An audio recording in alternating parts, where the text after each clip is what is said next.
반갑습니다. 오늘도 함께 예배하는 우리 현장에서 예배하시고 또 우리 가정에서 예배하시는 우리 강남비전교회 모든 성도님들에게 동일한 은혜로 함께 하실 줄 믿습니다.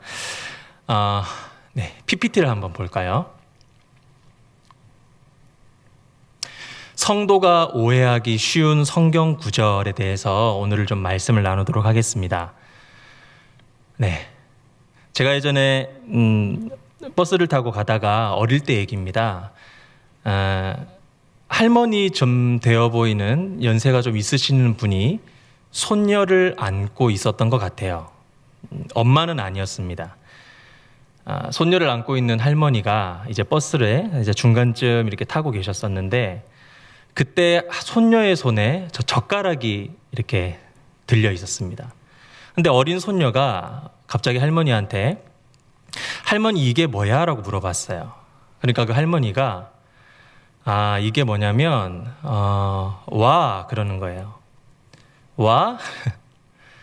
따라해봐. 와. 그러니까 와 따라하죠. 르 그러니까 또 르 와르바시 그러는 거예요.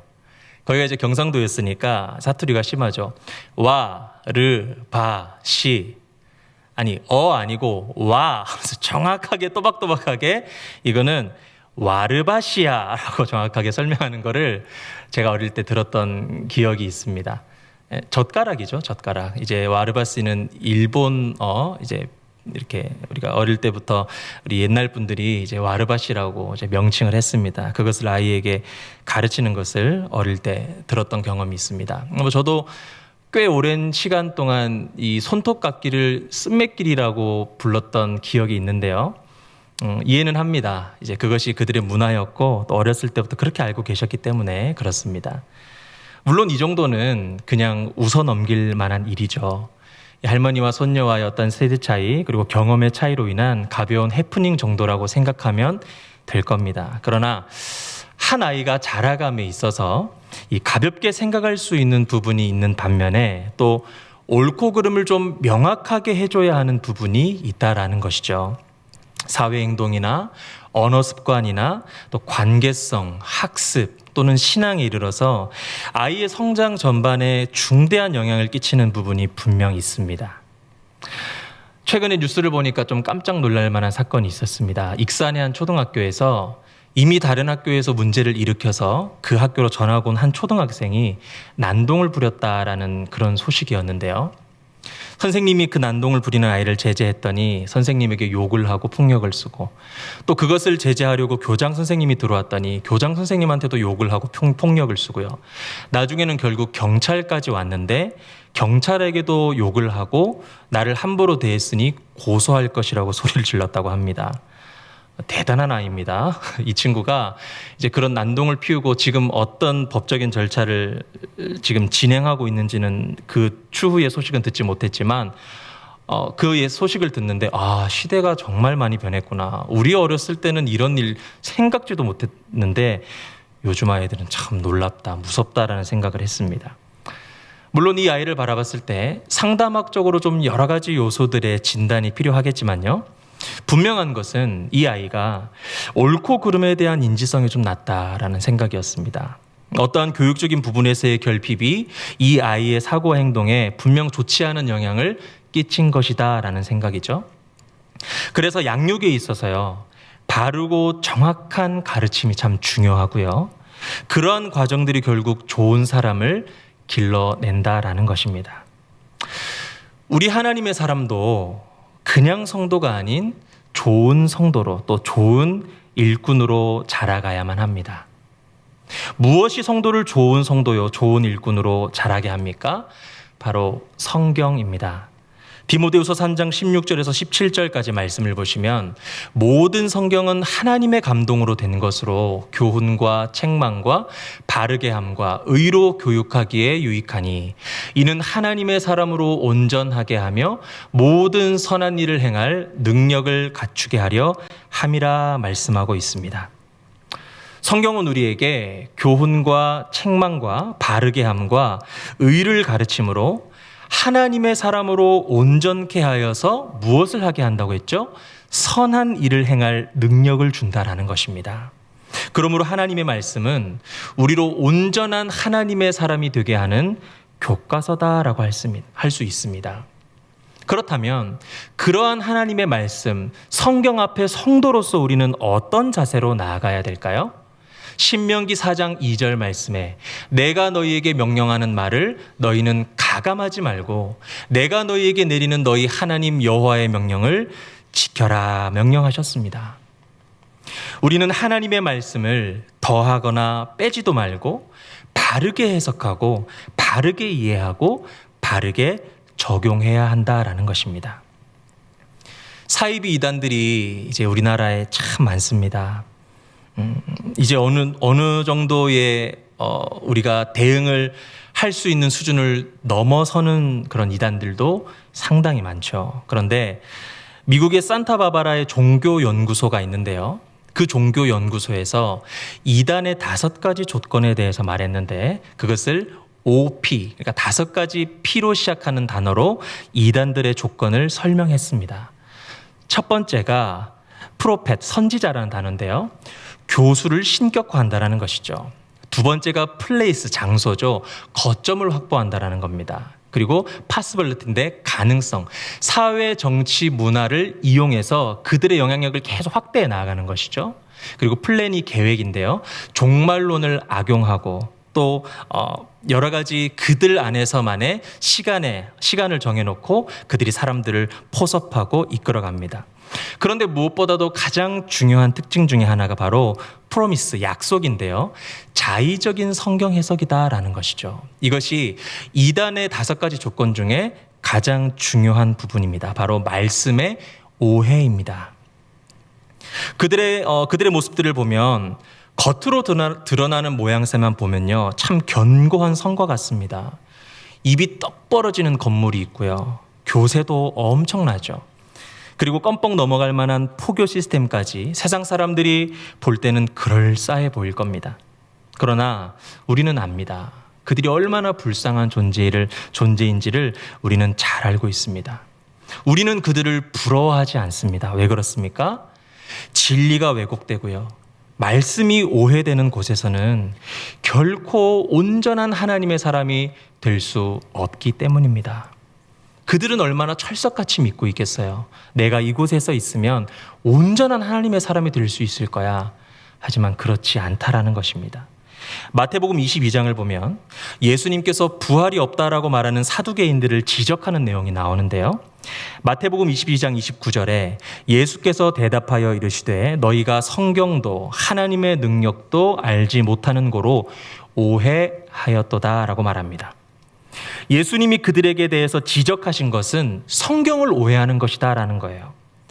하나님의 말씀을 바르게 해석하고 받아들이는 것, 결국 그것은 하나님을 바르게 받아들이는 것과 같습니다. 그래서 우리는 말씀을 연구해야 하고요. 말씀을 바르게 배워야 하는 것입니다. 디모데후서 2장 15절 말씀에 너는 진리의 말씀을 옳게 분별하며 부끄러울 것이 없는 일꾼으로 인정된 자로 자신을 하나님 앞에 드리기를 힘써라 우리에게 명령하십니다. 여러분 잘 아시다시피 우리 교회는 이단이 아닙니다. 강남 비전교회는 전통 교단입니다. 침례 교단 안에 소속된 아주 정상적이고 바른 교회일 줄 믿습니다. 바른 말씀과 옳은 가치에 기준한 신앙 공동체라는 것이죠. 그래서 우리 성도님들, 적어도 이곳에서 신앙생활하는 성도님들이 어떤 신앙 전반이 뒤흔들릴 만한 어떤 곡해된 성경 지식을 가지고 계셨으리라 생각하지는 않습니다. 다만 한국 기독교의 오랜 역사 속에서요, 이제 말씀을 해석하고 또 설교하는 과정들이 있었을 거 아니에요. 그 과정 중에서 좀 오해된 말씀들이 전해진 경우들이 있습니다. 이러한 오해된 말씀들이 제가 아까 서두에 말씀드렸던 와르바시 이야기처럼 신앙의 근본을 흔들 만한 수준은 아니지만요. 우리가 이러한 말씀의 오해들을 바로잡고 또 우리가 옳게 인식해야 하는 이유는 첫 번째, 그것이 바로 하나님의 명령이기 때문입니다. 말씀의 옳은 분별과 해석을 주님이 원하십니다. 둘째는 온전한 말씀이 성도와 교회를 온전케 합니다. 그리고 우리 자녀들을 위해서입니다. 우리가 하나님의 말씀 앞에 온전하게 바로 서고 그래야 바르게 가르치겠죠. 그것이 지속적인 다음 세대를 말씀 안에서 바르게 일어서게 만들고 교회를 꿈꾸게 하는 귀한 일이다라는 것입니다. 가볍게 좀 질문을 드리겠습니다. 여러분들이 아는 대로 한번 대답해 보시면 되겠습니다. 베드로가 예수님을 배반합니다. 잘 아는 이야기니까 다 아실 겁니다. 그때 한 아이가 저 사람도 예수님과 함께 했던 제자입니다라고 얘기했을 때 예수님 배반하잖아요. 그때 베드로가 저주하며 배반했다라고 성경에 나옵니다.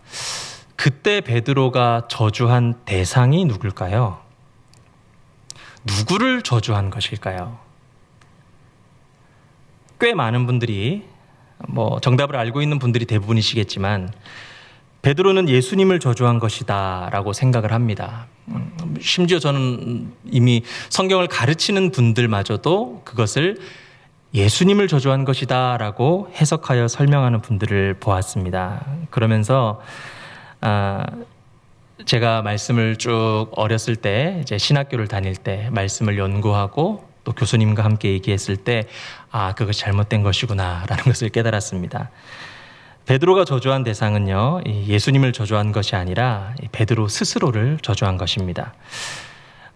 예수님을 저주하다, 여기서 저주하다라는 단어가 이 카타데마티조라는 단어인데요. 이것은 자기 저주적 맹세라는 것이죠.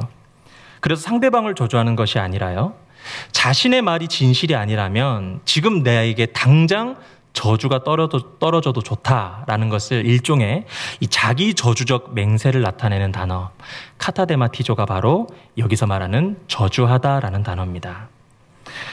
베드로는 예수님을 저주한 것이 아니라요, 자신을 저주한 겁니다.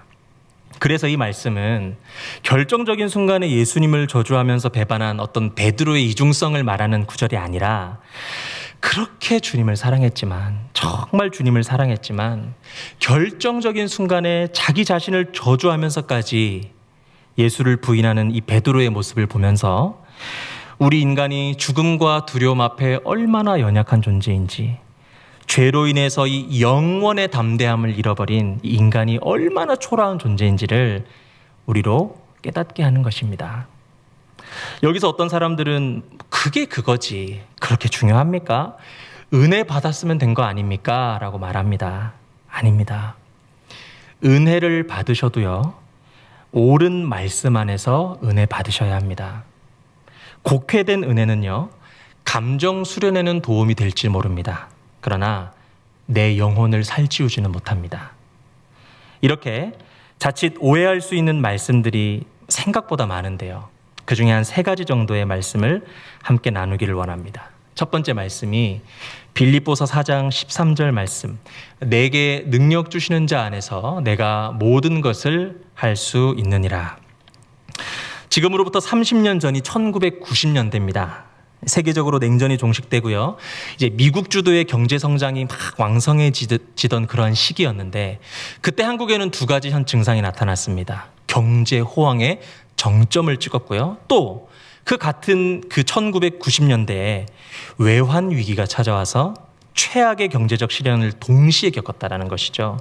그 시기가 1990년대입니다. 그때 한국 성도들의 마음을 위로하면서 정말 뜨거운 바람을 불러일으켰던 찬양이 있습니다. 바로 이 찬양인데요, 할 수 있다 하시니는 이라는 찬양이에요. 가사가 이렇습니다. 할 수 있다 하시니는 나의 능력 주 하나님, 의심 말라 하시고 물결리를 걸라 하시네. 할 수 있다 하신 주, 할 수 있다 하신 주, 믿음만이 능력이라 하시네. 믿음만이 능력이라 하시네. 저도 찬양 많이 했죠. 당시 우리나라의 뼈아픈 현실 속에서 필요했던 것은 위로와 격려였습니다. 그리고 정서적인 동기부여였습니다. 그때 이 찬양이 딱 나와서 한국교회에 얼마나 큰 힘이 된지 모릅니다. 그리고 바로 이어서 나온 찬양이요, 더 멋진데요, 아주 제목이 대박입니다. 할 수 있다 해보자입니다. 가사가 이렇습니다. 할 수 있다, 하면 된다, 해보자. 믿는 자에게 능치 못함이 없으리라. 나는 부족해도 나는 약해도 주님 도와주시니 의심 말고 두려워 말라. 기적이 일어난다. 말씀 안에서 믿음 안에서 할 수 있다 해보자. 믿음 가지고 꿈을 가지고 주님 바라보아라. 성령님이 도와주신다. 좋은 일이 일어난다라는 가사입니다. 가사가 너무 멋지죠. 이 찬양은요, 이 전국의 모든 기업에서요, 아침 조회 때 부르고 시작해야 됩니다. 찬양 가사를 한번 보십시오. 긍정의 폭풍을 넘어서서요, 이거 아침마다 부르고 기업 시작하면 부도 직전의 기업도 살아날 것 같습니다. 얼마나 긍정적입니까? 신사임당이라고 하는 유튜버가 있는데요, 100만이 넘습니다. 꽤 상당히 영향력을 끼치는 유튜버인데, 이 사람이 얼마 전 이제 교회를 다니기 시작했나 봐요. 시작된 지 얼마 안 된 것 같은데, 뭐 누구로부터 복음을 들었는지는 알 수 없으나 어쨌든 교회를 다니기 시작해서 한 수개월간 내가 교회를 다니며 느꼈던 점을 저렇게 인터뷰한 영상이 있습니다. 그때 신사임당이라는 사람이, 저 옆에 잘생긴 저분인데요, 크리스찬은 마인드 컨트롤을 너무 잘하더라라고 말하는 거예요. 조금만 어떤 문제가 있으면 하나님을 모르는 사람은 그것 때문에 골골대고 거기에 완전히 깊이 빠져가지고 힘들어하는데, 하나님을 믿는 친구와 청년은 힘들어라고 얘기는 하지만 잠깐만, 나 잠깐 교회 가서 기도 좀 하고 올게 하고 한 30분이나 1시간 뒤에 돌아오면 말짱해져서 돌아온다라는 거예요. 어떻게 저렇게 자기 컨트롤, 마인드 컨트롤을 잘할 수 있을까 놀랍다라는 거죠. 하나님 믿는 사람이 그렇게 긍정적이다라는 인터뷰를 합니다. 맞습니다. 기독교인들에게 이 마인드 컨트롤은요, 이 기독교인에게만 유일하게 특화된 신앙적인 독특성입니다. 크리스찬들은 일반적으로 긍정적입니다. 그래서 크리스찬은요, 말을 해도 되도록이면 긍정적인 말을 하죠. 행동을 해도 되도록이면 긍정적으로 행동합니다. 내 속은 그러지 않을지 몰라도 어쨌든 긍정적으로 말하고 행동하려고 한다라는 거예요.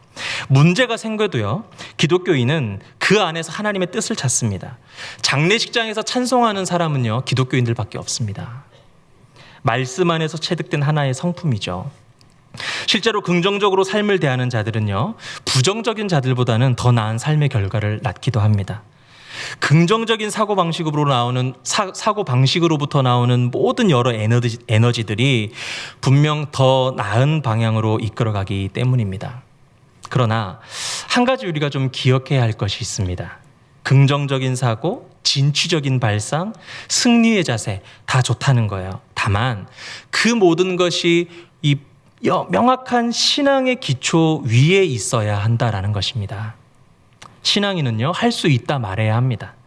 승리할 것이라 말해야 합니다. 하면 된다, 해보자, 기적이 일어난다, 긍정적인 자세로 살아가야 합니다. 그러나 또한 신앙인은요, 할 수 없을 때에도, 승리할 수 없을 때에도, 기적이 일어나지 않았을지라도 하나님을 향한 흔들리지 않는 믿음을 가진 자, 그가 바로 신앙인입니다. 신앙은 무엇입니까? 내 일이 잘 될 것이라는 강한 신념, 그것이 신앙이 아니라 실존하시는 그 하나님 자체를 온전히 붙드는 것이 신앙입니다. 하나님을 붙드는 데에는요, 내 상황과 사정을 계산하지 않습니다. 오히려 신앙인은 약할 때 강함을 주시는 하나님을 경험합니다. 슬픔을 기쁨으로 변화시키는 하나님을 붙드는 자입니다. 성경은 결코 우리에게 무엇이든 다 잘 될 거야, 잘 풀릴 거야, 할 수 있어, 다 이길 거야, 그렇게 가르치지 않습니다. 그렇지 못할 수도 있다는 거예요. 때로는 고통 중에 거할 수도 있다라는 겁니다. 그러나 하나님을 신뢰하라는 겁니다. 그럼에도 불구하고 그분을 붙들라는 것입니다. 그러면 그분이 도와주신다. 이것이 바로 신앙입니다. 빌립보서 4장 13절 말씀, 내게 능력 주시는 자 안에서 내가 모든 것을 할 수 있느니라. 이 말씀이 어떤 식으로 오해되어서 오용됩니까? 첫 번째, 예수 믿으면 모든 일이 다 잘 된다. 두 번째, 예수만 믿으면 어떤 일이든 다 해도 된다라는 것이죠. 이 말씀은요, 예수 믿으면 모든 일이 다 잘 된다라는 말씀 아닙니다. 예수 믿으면 뭐든 다 해도 된다라는 말씀도 아닙니다. 적어도요, 이 말씀을 기록한 사람이 누구죠? 사도 바울이죠. 사도 바울이 어떤 삶을 살았는지 그의 처지와 환경을 조금이라도 성경을 통해서 아시는 분이라면 바울이 절대로 그런 뜻으로 말할 리가 없다는 것을 잘 아실 겁니다. 빌립보서 4장 13절의 말씀에서 느껴지는 어떤 뉘앙스와는 달리요, 바울의 생활은요 처참한 수준이었습니다. 능력 주시는 자 안에서 모든 것을 할 수 있다고요? 아니요.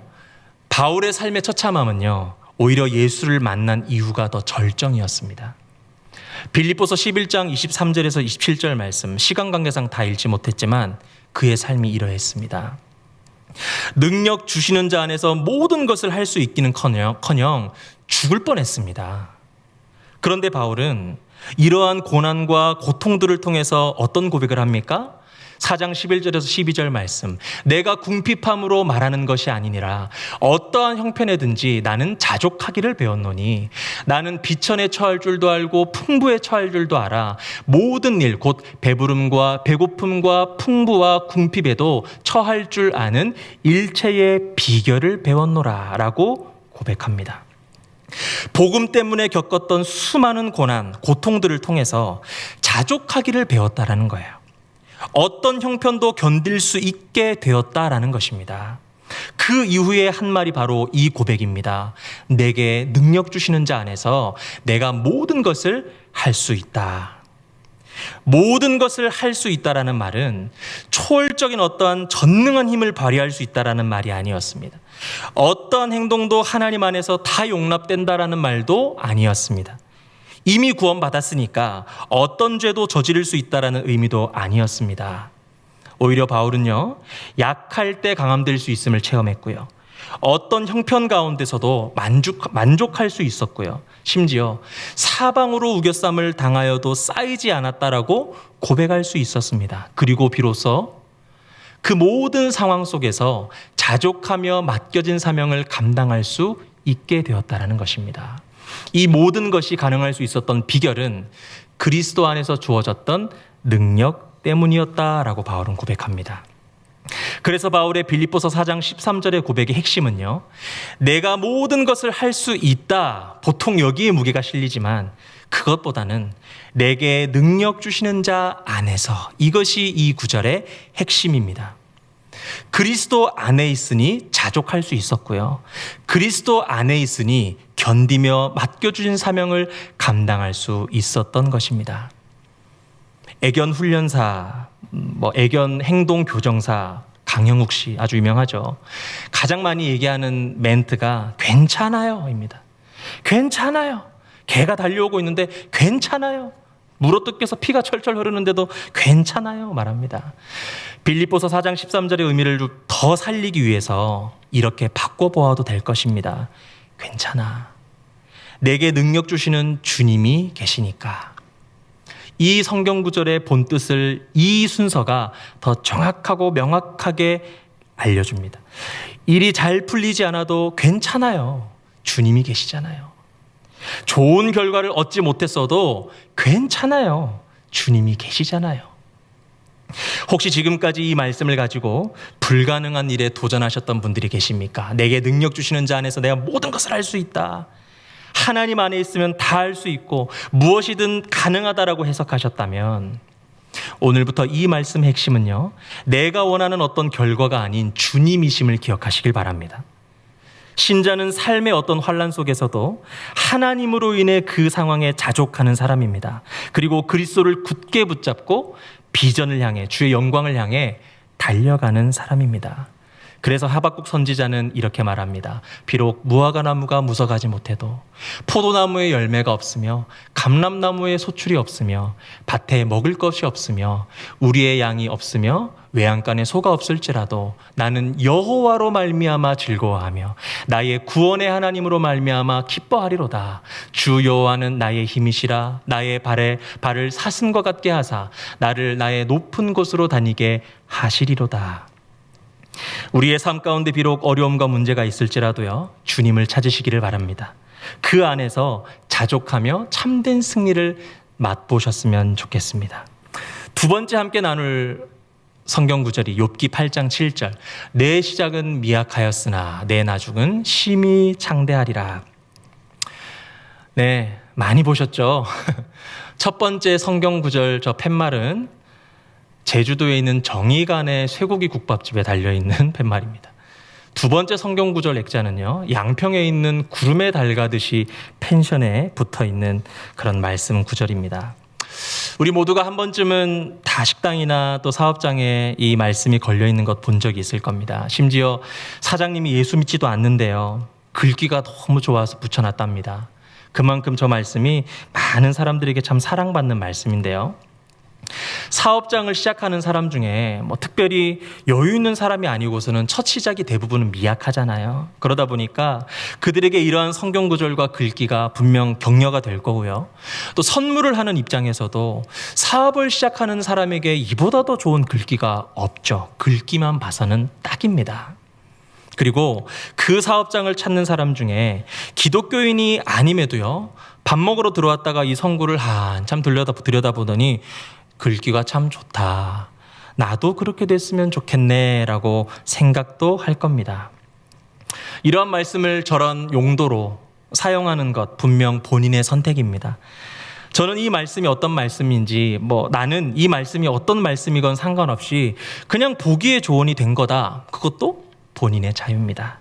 그러나 제가 성경을 가르치는 목사로서 좀 당부드리는 것은요, 사용 여부에 상관없이, 그건 자유지만 사용 여부에 상관없이 우리가 성도로서, 적어도 성경을 배우는 자들로서 이러한 성구를 사용하기 전에 이 말씀의 본래적인 의미와 또 성경 안에서의 용례 정도는 알아야 하지 않는가라는 것입니다. 결론부터 말씀드리자면, 내 시작은 미약하였으나 내 나중은 심히 창대하리라, 이 말씀은요, 욥을 축복하는 의미에서가 아닙니다. 욥이 죄인임을 전제하고 그에게 회개를 촉구하는 의미에서 사용된 말씀입니다. 더 나아가서 신앙적 회복을 물질적인 축복으로 직접적으로 연계시키는 말씀이거든요. 그래서요, 이 말씀은 신앙적으로 봤을 때 함부로 적용하기는 어려운 말씀이다 할 수 있습니다. 우선 이 구절 말씀은 하나님이 하신 말씀이 아닙니다. 욥기 8장 1절에서 7절 말씀을 보면 처음에 이렇게 시작하죠. 수아 사람 빌닷이 대답하여 이르되.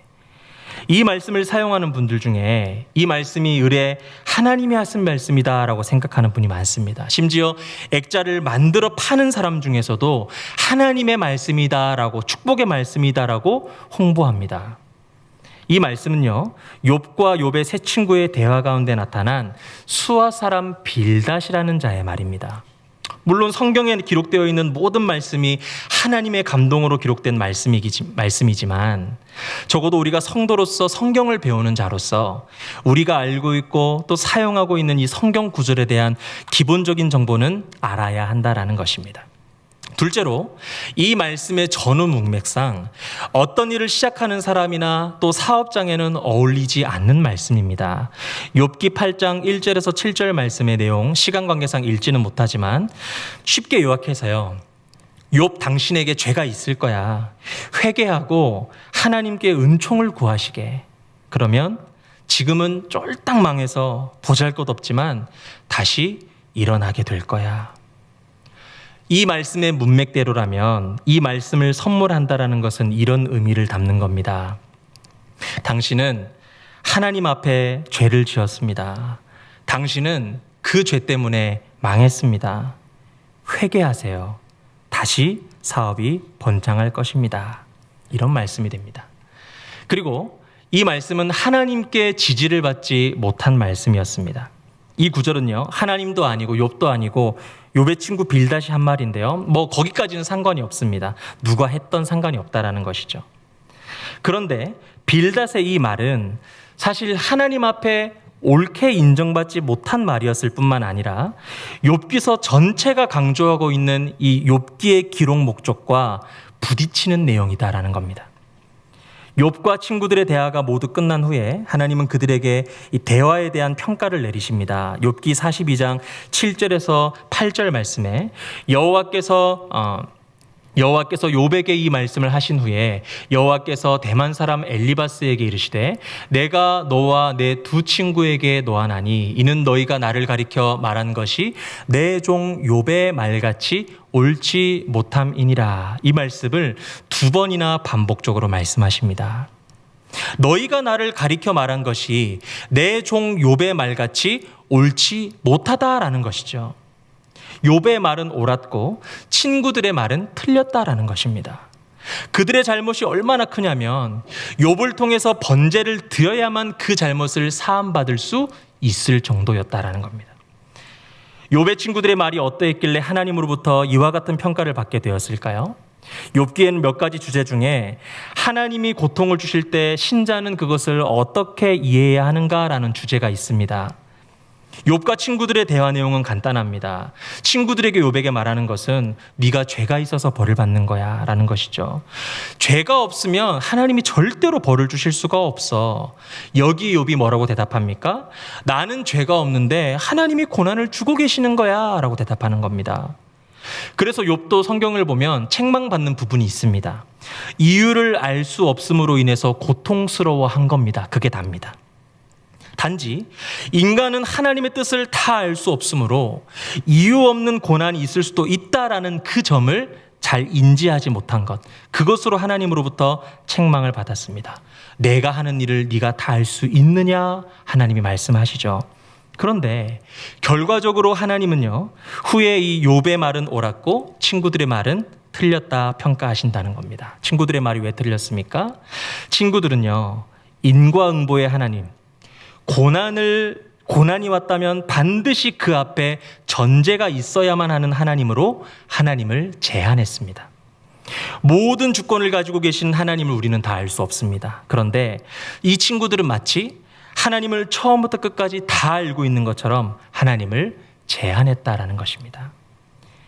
욥기 8장 7절 말씀은 이처럼 하나님으로부터 지지받지 못한 말씀이었습니다. 오늘 시간 이후로 이 구절을 개업 선물이나 또 개인 사업장에 걸어두시기 전에 한 번쯤 고민해 보셨으면 좋겠습니다. 욥기 1장에 기록된 천상회의에서 하나님이 사탄에게 물으십니다. 내가 어디서 왔느냐? 그때 사탄이 대답합니다. 땅을 두루 돌아 여기저기 다녀왔나이다. 그런데 어떤 선교사님이 이 구절을 보고요, 앞뒤 생각하지도 않고 땅을 두루 돌아 여기저기 복음을 전하는 선교사님이 되라라는 의미에서 다른 선교사님에게 그것을 좋은 액자로 만들어서 선물한다면 과연 이것은 이 말씀에 대한 바른 사용일까요? 아니라는 것이죠. 성경에는 우리의 삶에 힘과 용기를 주고 또 응원하는 좋은 말씀들이 많습니다. 꼭 이 구절이 아니더라도 여러 말씀들이 있습니다. 이러한 말씀들이 있습니다. 잠언 22장 4절 겸손과 여호와를 경외함의 보상은 재물과 영광과 생명이니라. 이런 말씀 좋죠. 이런 말씀 선물하시면 됩니다. 성경은요, 내 감동대로 된 책이 아니라 성경은 하나님의 감동대로 된 책입니다. 바르게 배우고 옳게 사용해서 말씀대로 되는 역사가 삶 가운데 충만하시길 바랍니다. 시간이 얼마 남지 않았는데 마지막 세 번째, 12 정탐꾼 이야기입니다. 인생을 살아가다 보면 문제가 찾아올 때가 있습니다. 그럴 때 어떤 사람은 그 상황을 긍정적으로 바라보고요, 어떤 사람은 부정적으로 바라보죠. 심리학에서 이러한 현상을요, 피그말리온 효과와 스티그마 효과로 설명합니다. 피그말리온 효과 넘어갑니다. 설명하지 않겠습니다. 시간 관계상. 자신의 긍정적인 사고를 가지고 행동할 때 주변에 더 좋은 결과를 불러일으킨다라는 효과입니다. 그리고 스티그마 효과라는 것은 낙인이라는 뜻인데요. 부정적으로 낙인이 찍히거나 무시를 당하면 점점 더 부정적인 상황으로 변하는 것을 말합니다. 한 번 불량한 행동으로 딱 한 번 했는데 어른들이 그때부터 낙인 찍어버리는 거예요. 너는 불량한 아이야, 불량한 아이야. 계속 부정적인 대우를 받다 보면 진짜 불량한 청소년으로 변해간다는 것이죠. 이것이 스티그마 효과입니다. 우리가 잘 알고 있는 성경의 여러 이야기들 중에 피그말리온 그리고 스티그마 효과와 너무나도 잘 들어맞는 듯한 이야기가 있습니다. 그것이 바로 12 정탐꾼 이야기입니다. 주님께서 모세에게 명령하십니다. 각 지파의 지도자 한 사람씩 뽑아서 가나안 땅으로 가서 그곳이 어떤 곳인지 알아보고 와라. 그래서 정탐을 보내죠. 민수기 13장 21절에서 24절 말씀을 보면 모세의 명령대로 12명의 정탐꾼은 40일 동안 가나안 땅을 샅샅이 정탐합니다. 그리고 이제 돌아와서 모세에게 결과를 보고하는데요. 먼저 12명의 정탐꾼 모두가 동일하게 인정한 부분은 이것이었습니다. 그곳이 정말 젖과 꿀이 흐르는 좋은 땅이라는 것이죠. 그 부분은 이미 하나님께서 약속하신 부분이었어요. 모두가 인정했어요. 40일 동안 보니까 정말 그러더라는 거예요. 그러나 그 다음부터 이제 의견이 갈립니다. 가나안 땅이 젖과 꿀이 흐르는 좋은 땅인 것은 확실한데 그 땅에 사는 사람들이 강해 보인다라는 겁니다. 그것뿐만 아니라 성읍이 견고하고 크다라는 것이죠.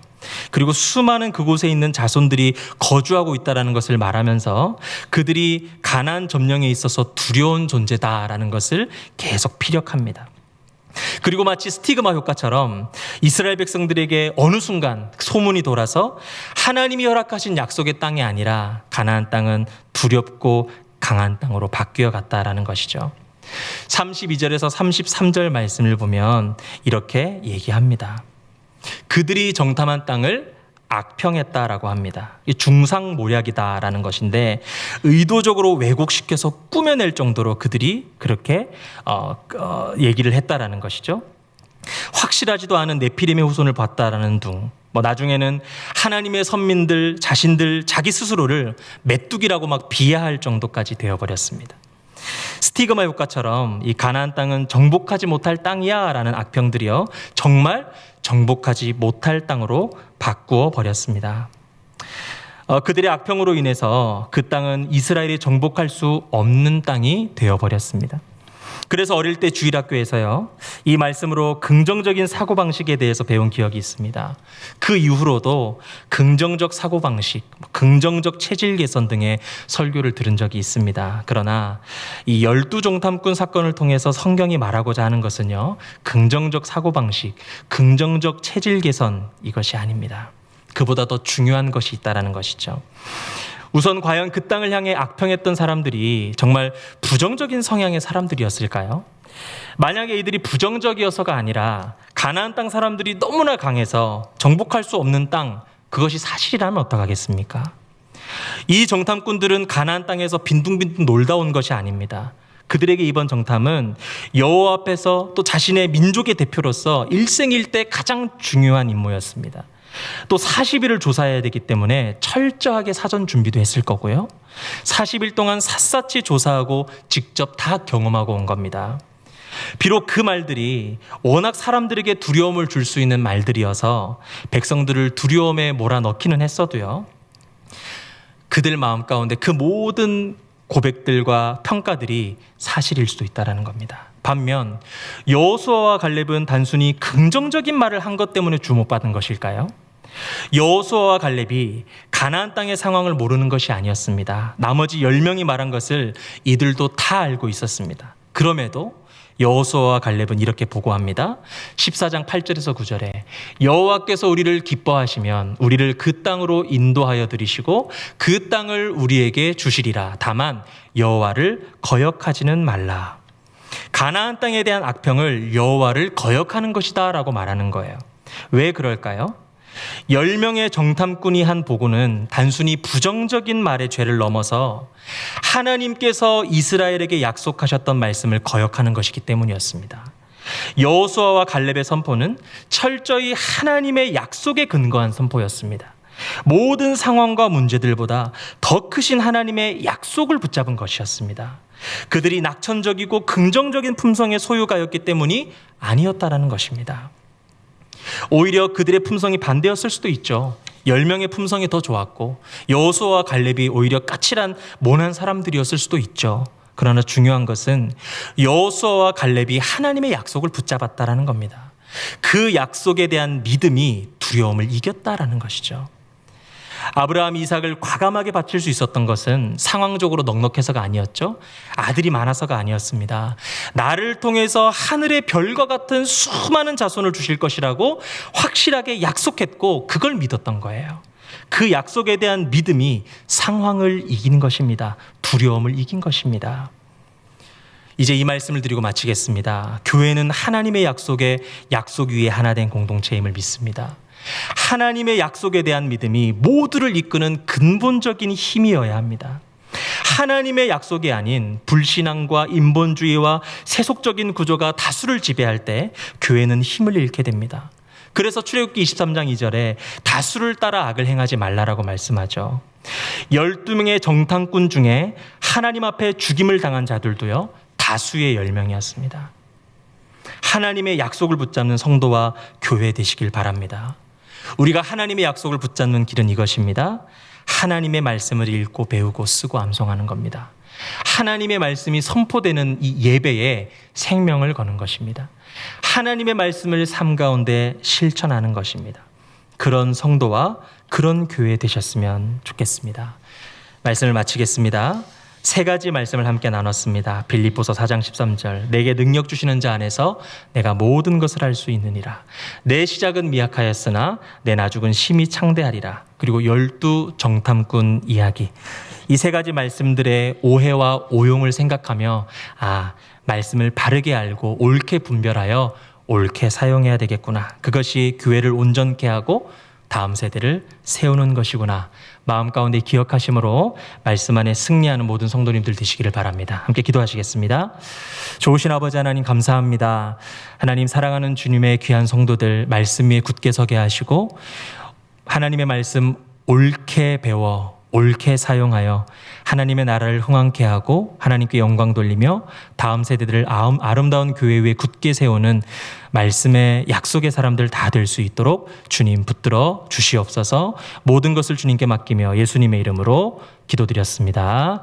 아멘.